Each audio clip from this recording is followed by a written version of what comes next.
What's up, everyone? Welcome back to another review, and this time I'm going to be covering Mary Shelley's Frankenstein, directed by Kenneth Branagh. Now, this movie's got a lot of positives to it, and it has one negative that affects the entire movie. First and foremost, I like the cast of this film. Kenneth Branagh does a really good job as Victor Frankenstein. He brings that Shakespearean quality that he already has, and he applies it to Frankenstein, and it really makes his performance very bombastic. You know, I feel the energy that he has, so that's good. That stuff is great. And also when he goes into those dark moments, Branagh pulls it off pretty good without going too hammy with it. So I like it. Robert De Niro as the Frankenstein monster. I really like Robert De Niro as the Frankenstein monster, though his New York accent is just so thick that it really affects his performance. But I give De Niro a lot of credit for trying his best to hide it. But it's really distracting a lot of scenes, especially in the scene, this really nice scene, where the monster and Victor are having a conversation in the sea of ice, as the monster calls it, and you can really see the New York accent really come out of De Niro, and it's really distracting, especially since this movie takes place in Europe during the 1700s.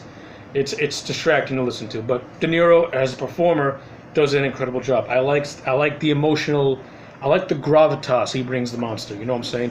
I like the relationships that get formed with him. You know, I like the scene where he meets this family in the woods. I like the budding. I like the scene he has with the blind father, the blind grandfather. Though I do have a criticism, which I will get to the main criticism of this film very shortly. Helena Bonham Carter as the love interest, Elizabeth. This was before Helena Bonham Carter became a Tim Burton groupie, where she could actually act, and she's pretty good. She's not bad. I buy the romance between her and Branagh. You know, that's fine. That's all fine. You know, you got Tom Hewlett, who plays Henry Claville, whatever the hell his name is, plays Henry, Victor's friend. I like the chemistry between Hewlett and Branagh. I really buy their friendship, and I like the bantering they have back and forth. This movie also has John Cleese and Ian Holm in the supporting roles. It's John Cleese, always good to see him, and it's Ian Holm playing Frankenstein's father. It's always good to see Ian Holm. So yes, the acting is fantastic. Kenneth Branagh's directing, I like it. He's very visual, and the cinematography by Roger Platt brings that visual aesthetic, brings Branagh's visual essence to life. This movie is really well made. It's really well shot. The set designs look immaculate. They really captured that 1700 era.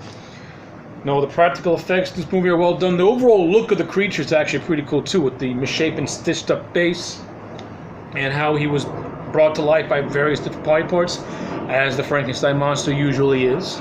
So I like all that. All that stuff's good. The practical effects work.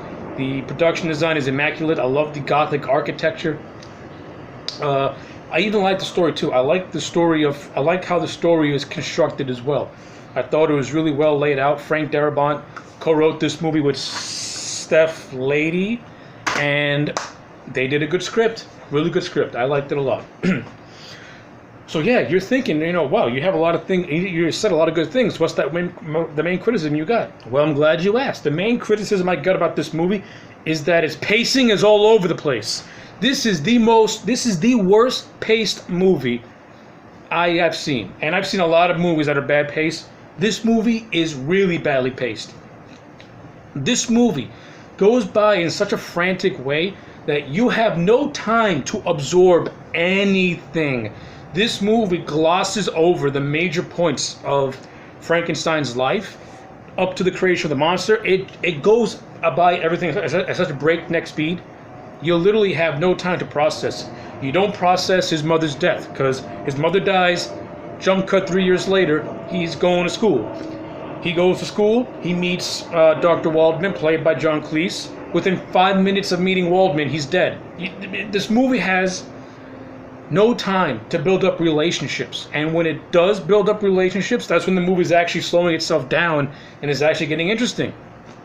Like, the very few times where this movie actually slows down and it actually gives you a chance to like relate and actually get invested is when Victor is talking to the monster in the Sea of Ice. That's where the movie slows down, and you get this really good conversation, in which basically the monster threatens Victor to make him a bride so he can disappear without having to deal with man. All that and other things too. How the monster is Victor's father, and Victor shunned his own son in a way because he didn't teach him how to love, didn't teach him how to feel pain, didn't teach him how to process the emotions that we humans have. That's a good scene, and the movie takes its time to really lay it out. But other scenes, it just rushes by at a breakneck pace.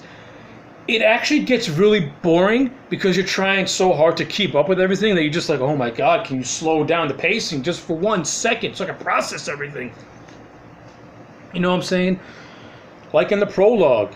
But again, there are still good things in this movie. Like, I like the whole prologue, though. I like how the movie begins, and I like how it ends.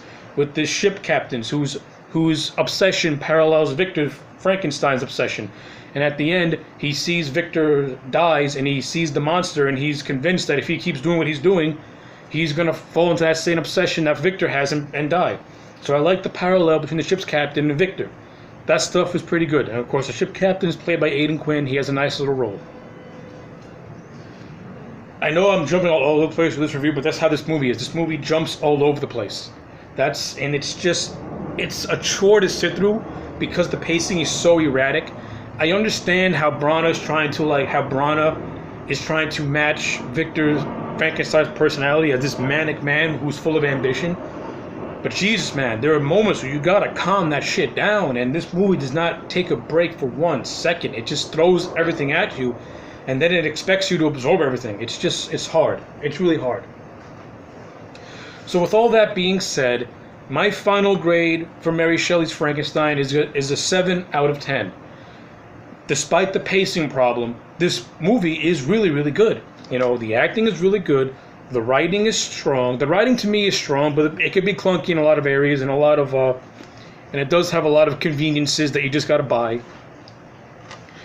The set designs look great. Cinematography is beautiful, but the pacing plays a large factor in a movie, and this movie is just horribly paced that I can't give it anything higher than a 7 out of 10. That's just the way it is, my friends. Anyway, let me know what you thought about Mary Shelley's Frankenstein. If you've seen it, let me know. If you haven't, let me know. Like the video and subscribe to the channel, and I'll check you back next time for more.